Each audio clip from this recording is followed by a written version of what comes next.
హైదరాబాద్ లో cost of living పెరిగిపోయింది. గతంతో పోలిస్తే ప్రస్తుతం సిటీలో జీవన వ్యయం పెరిగింది. ఇది ఇతర మెట్రో సిటీస్ తో పోల్చితే తక్కువే.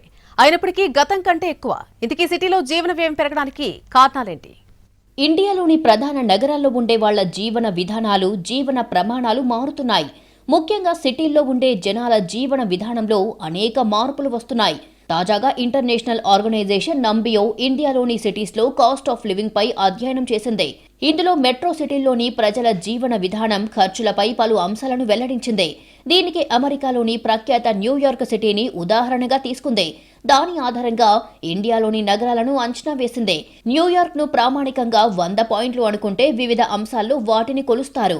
ఇక ఇండియాలో మెట్రో సిటీస్ అయిన ముంబై, చెన్నై, హైదరాబాద్, బెంగళూరు వంటి సిటీలకు సంబంధించి వివరాలను ప్రకటించారు. కాస్ట్ ఆఫ్ లివింగ్ లో ముంబై 25.8 పాయింట్లుగా ఉంది. అంటే న్యూయార్క్ లో 100 రూపాయలు ఖర్చయితే ముంబైలో 25.8 రూపాయలు ఖర్చవుతుంది. ఇలా ఇండియాలోని సిటీల్లో అయ్యే ఖర్చును వివరించారు. ముంబై మొదటి స్థానంలో ఉండగా ఢిల్లీ, పూణే, బెంగళూరు వరుసగా ఆ తర్వాత స్థానాల్లో ఉన్నాయి. 5వ స్థానంలో హైదరాబాద్ ఉంది.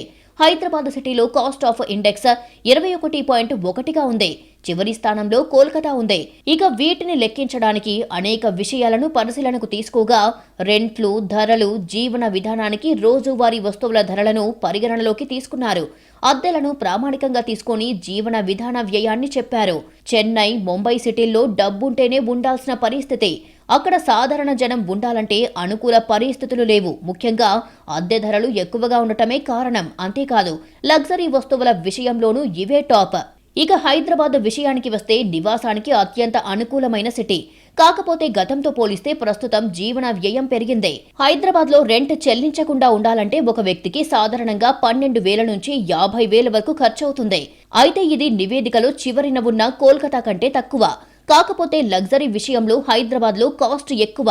వంటింట్లో వస్తువుల ప్రభావం అధికమే. పాలు, కూరగాయలు, బియ్యం ఇలా అన్ని వస్తువుల ధరలు పెరిగాయి.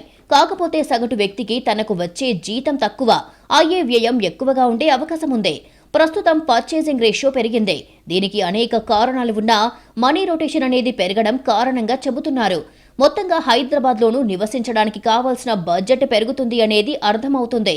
ఇక రాను రాను బడ్జెట్ పెరిగే అవకాశం ఉందనేది అర్థం చేసుకోవాలి.